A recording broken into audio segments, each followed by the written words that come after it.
Hello viewers, and welcome to our Let's Play of Endless Space. I'm your host PPG Chu, and today we're going to be starting a new series covering this 4X game recently released on Steam Early Access.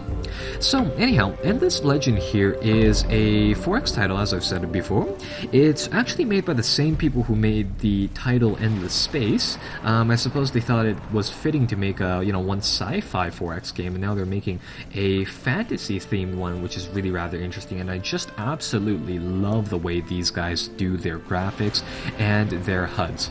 So, what about Endless Space here? What were Endless Legend here? What makes it different from the other games? Well, first and foremost, they're going with a large cast of different factions, and I'll show you guys those in a minute. We're actually going to be playing as the Vultures over here, and the main thing about them is that I just absolutely love the way that they do their HUDs, their interfaces, and how their games look, and they're usually pretty creative with the 4X titles. So, this game is on Steam Early Access. I believe they'll have 16 factions in the full release. Currently there's 4. I mean, technically it's 5 if you count the random feature. But we're going to generate ourselves a game here, and we will get on playing pretty much. So, let's begin doing that. Let's begin just sort of setting up this game. I think I'll just play on a regular average map. We'll let the map do its own thing, and we'll just keep most of the settings on normal and normal. And I think I'll just generate ourselves a 5 AI player game here. So, what about the factions? What makes them so special? The main thing about this game is that each and every single of the factions have their own set of units, which is really rather interesting. You have the Wild Walker people. They are, I would consider them pretty heavy on trees. They're the Elven faction of the game, pretty much. And they come with a few productivity bonuses here and there, and you have a whole entire list of different perks for your different factions. So, the Windwalkers, like I said, they're more or less the Elven faction. I believe they depend on mostly ranged units and stuff about woodlands and stuff and such like that. You have the Broken Lords, and they are, I would consider the mercantile faction inside the game, where a lot of their perks deal with using dust, which is the currency inside their game.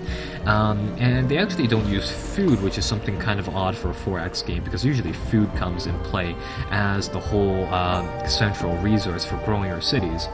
Anyhow, I think I'll go in depth on the Vultures, but just before that, the Necrophages here are effectively these zombie type of races. I mean, I've been reading over these faction overviews, and the main idea I've been getting from these guys is that they're more or less just sort of a Zerg-like faction where they can really spam a whole bunch of units. Anyhow, the Vultures here, the lore behind them is they are a group of just sort of scattered people. They wander the lands of this planet, and they really just go from there.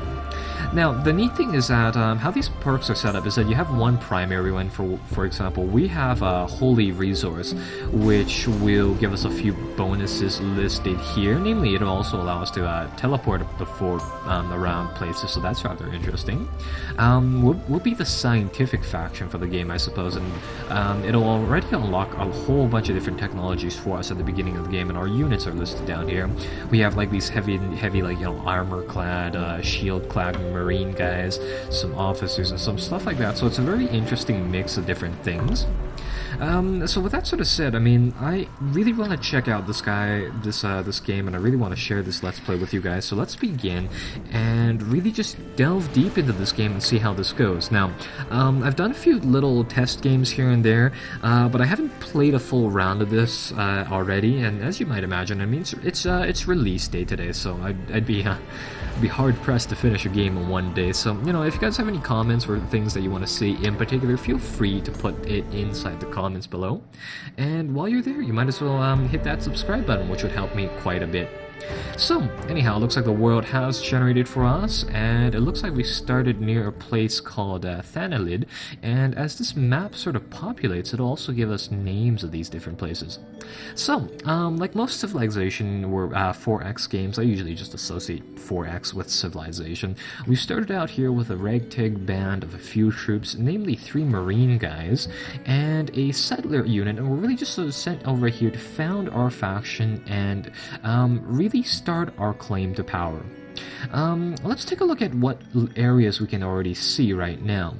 So, the interesting thing about this game is that actually the terrain is on different heights, as you see here and there, and that's something that you don't see a lot inside 4X games. I mean, the Civilization maps have mountains and stuff like that, but they're usually flat, and like most other 4X games, they're like that. So, just on inspection, it looks like we've actually started out in a pretty nice area of the world. So I think I found our city here, and the reason because of it is due to the resources we have available right here. Now, inside the game there are, I would say, 4 primary resources. I suppose for us there is a 5th one as well, but we have a dye deposit here. That's a special terrain feature. We have a geothermal pit over here. That's also another special feature, and it looks like there's 2 tiles filled with these escaped specimens over here as well, so this is really rather interesting.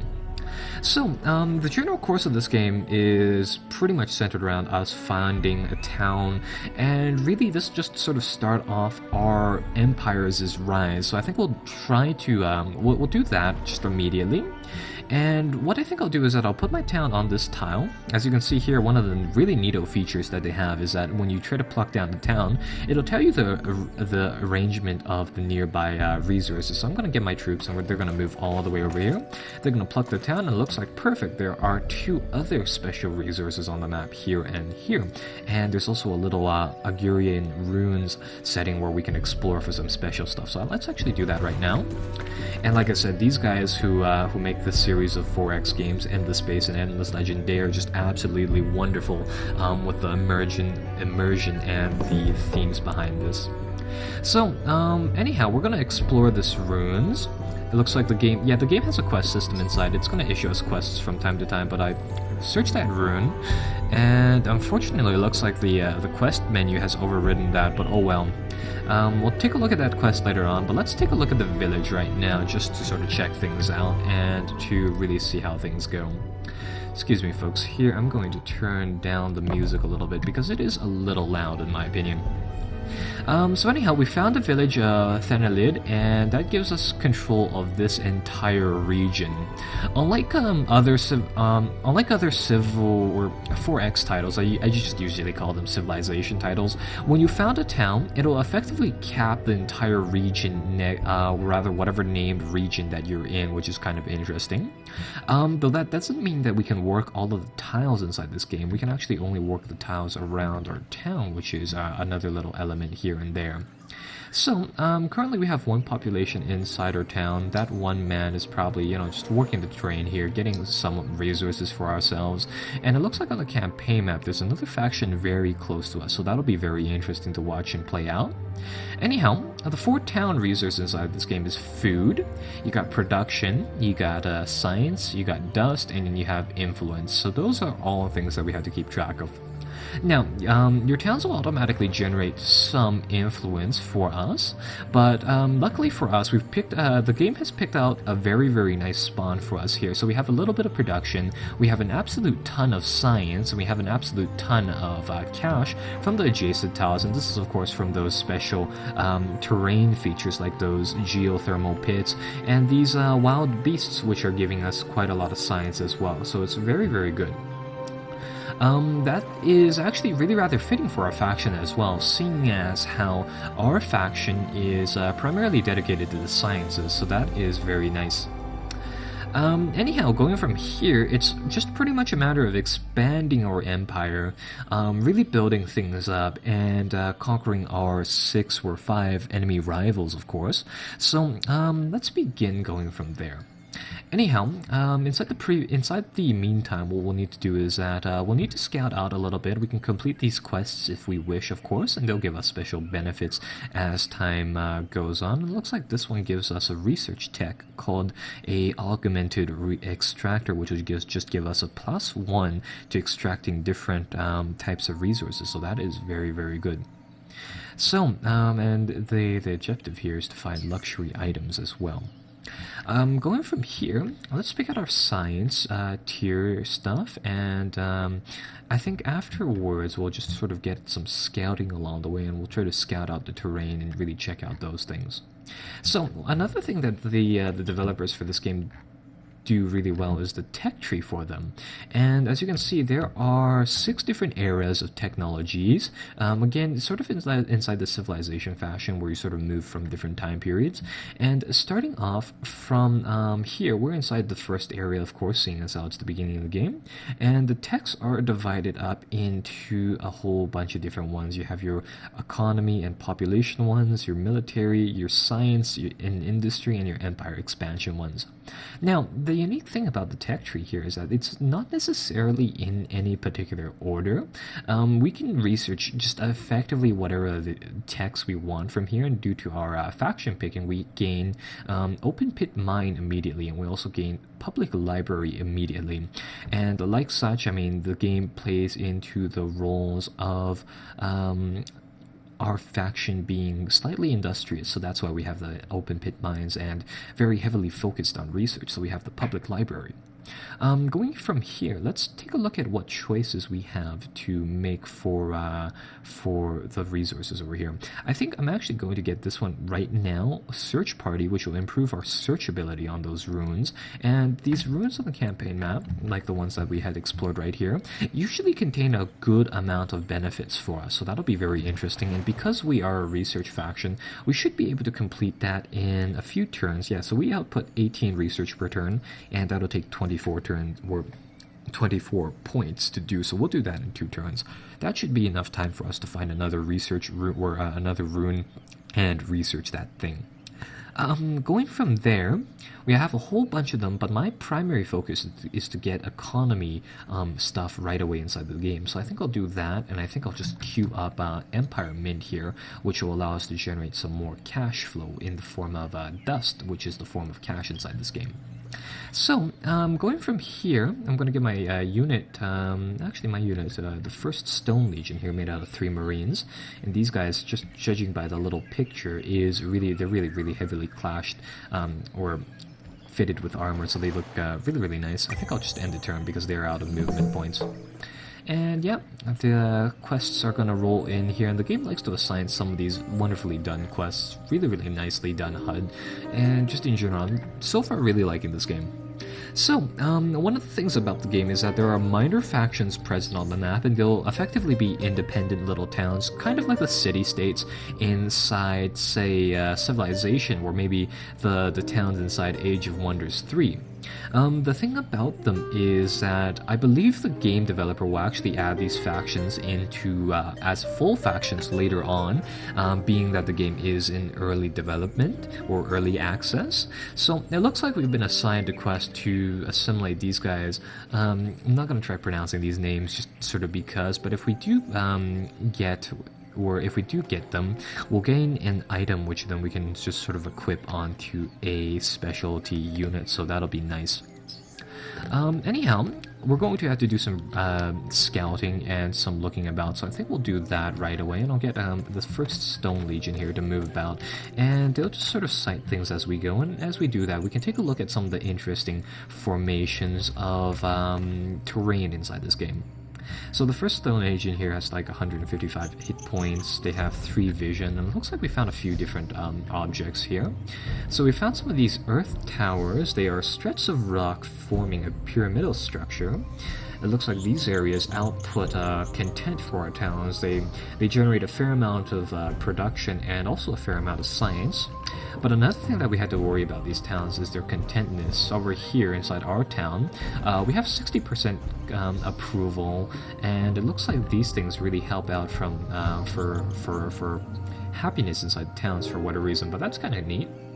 So, anyhow, moving forwards, over here at Class Steel Deposit, it looks like this area helps out quite a bit from research as well, so that is really rather neat, and I think actually all of the terrain gives us a base 3 output for resources for what's it called, technology research, mainly because our faction, if you notice on there, gives us the perk Knack for Knowledge, which will give us +1 research for everywhere, and this Red Rock region, which we've spawned in, automatically gives us +2 on all of these tiles, so that is really rather nice.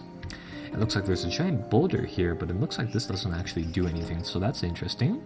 And there's also a flower grove over here, the chromatic land, which gives us increased food and increased currency or dust production, so that is also kind of nifty. It looks like that's pretty much everything there. So I think I'll end the turn, and again, I'm really liking the height differentials on the map, which is kind of cool. So we finished that tech for better scouting ability, which is nice, because eventually we'll find a few more of those places. And I think we'll get our guys to just sort of scout out here a little bit more.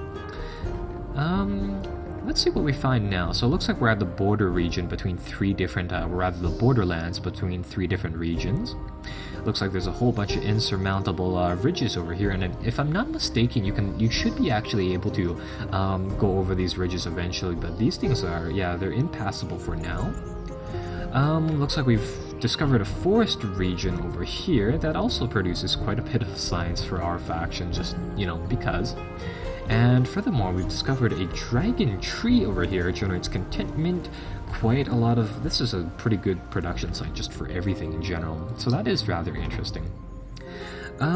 So anyhow, coming from here, let's get a few things going on now. Our town is doing nicely. It'll take them one more turn to grow further, so that'll be good. And we have the option of building a few buildings here.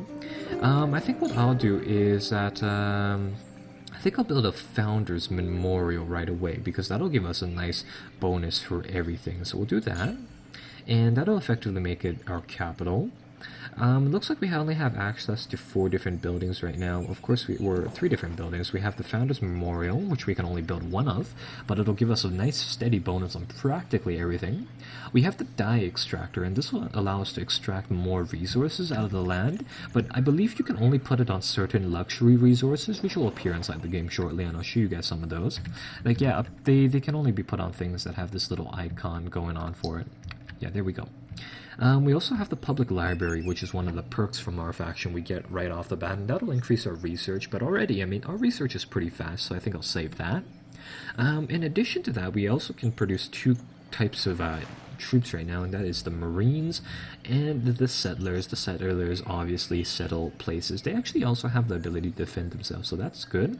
And the Marines will be our combat force for the game. We also have the ability to just destroy the town, of course, so that is one other thing. Moving from there, we also have a few capital, hero units.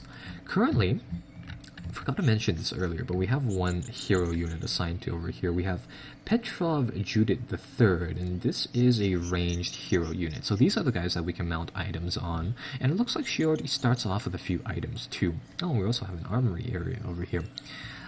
So I think I'll equip her with everything that we have right now, and let's just sort of check her out. So yeah, she is a hero unit nicknamed Ghost for whatever reason, and she leads a band of troops for us right now. However, she'll cost us a bit of money to keep. She's a ranged unit, has 44 life, has quite a high attack, but not so much of a defense, and later on we'll get into the battles a bit, and of course she has a little perk system going on, and of course we can equip her with different units. So we've given her a helmet, some armor which will increase her defensiveness, and she has a shield, a little crossbow, and some greaves to do her thing pretty much. So that is sort of that. Oh, actually, let's see, what are these items? I think yeah, I don't think we'll actually be able to equip them just yet. Those things cost us a fair amount of cash. So anyhow, we are pretty much just journeying around here. Looks like our town expanded in population. That is very, very nice. And I believe once influence builds up, the town area will expand here, because currently we're only working 6 zones. But once that influence increases, this zone will move out. And on certain parts of the town, you see here that there's a little stone wall, and that'll actually increase with time, I believe. So it's really, really nifty, and I really, really like how they've done that system here. Right, so anyhow, I need this troop to move forward, and it looks like we found a minor faction, so let's see what these guys are good at. So these guys, the Ursies, they have, it looks like they are like kind of like ogre-ish giant people, and they have a specialty type of infantry called the Rumblers, and these guys are high hit point, low defense, high attack guys, so this is really interesting. And if we assimilate them into our empire, they'll give us plus 5% building productivity, and building production cost for every single pacified village here and there, so we can actually fight these guys, and we can just, try to mess them up and see what they are. And it looks like we discovered what the name of this zone is, so that's also an interesting little bit, and we'll just